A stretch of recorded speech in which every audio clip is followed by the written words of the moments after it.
Have you ever felt the cold seep into your bones and thought, something was watching you? Not an animal, not a person. Something else. Winter is supposed to be a time of warmth, of cozy fires and hot cocoa. But sometimes the snow hides secrets. Sometimes the frost brings horrors. Tonight, I'm going to tell you 3 true stories that will make you think twice about stepping into the winter wilderness. Stories so chilling, they'll haunt you long after the snow melts.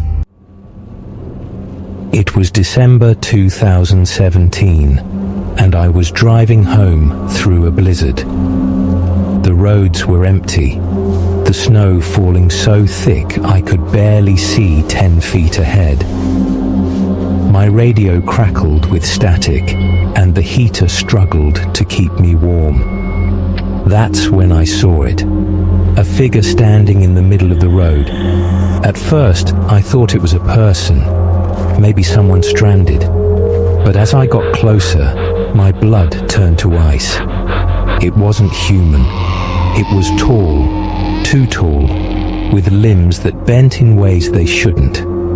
Its face, it had no face.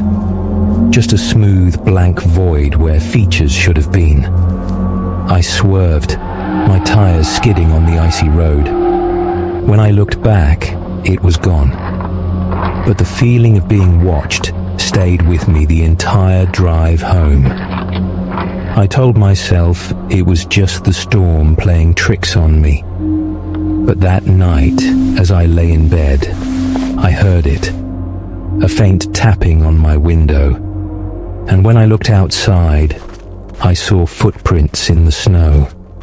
Footprints that led right up to my house, but none leading away. Last winter, my friends and I rented a cabin in the mountains. It was supposed to be a fun getaway. Snowboarding, hot chocolate, and late-night ghost stories. But on the second night, things took a turn. We were sitting by the fire when we heard it, a low, guttural growl coming from outside. At first, we thought it was a bear.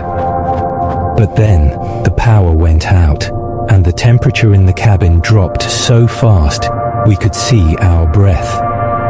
We locked the doors and windows, but the growling didn't stop. It was like whatever was out there was circling the cabin, waiting for us to make a mistake. And then, we heard the voice. It sounded like a child crying for help. "Let me in," it whimpered. "Please, I'm so cold." One of my friends, Sarah, almost opened the door, but I stopped her. Something about that voice, it wasn't right. We didn't sleep that night, and when morning came, we found something outside that made our blood run cold. Footprints, dozens of them, all around the cabin, but they weren't human. They were too large, too misshapen, and they led deep into the woods, where the trees grew too close together for anyone to walk through. This one happened just last year. My uncle was an ice fisherman, and he'd always tell me stories about the things he'd seen out on the frozen lake. But there was one story he never told me, not until it was too late. One night, he called me, his voice shaking. "I saw something under the ice," he said. "It wasn't a fish. It was something else, something alive." I thought he was just spooked, maybe had one too many drinks to keep warm. But the next day, he was gone. The police found his fishing gear on the ice, along with a hole that looked like it had been smashed from below. And when they dragged the lake, They found something that still gives me nightmares. Frozen in the ice, just below the surface, was a face. A human face, twisted in terror, staring up at the sky. But it wasn't my uncle. It was someone, or something else. To this day, I don't go near frozen lakes, because I can't shake the feeling that whatever my uncle saw, it's still out there, waiting. Winter is beautiful, but it's also dangerous.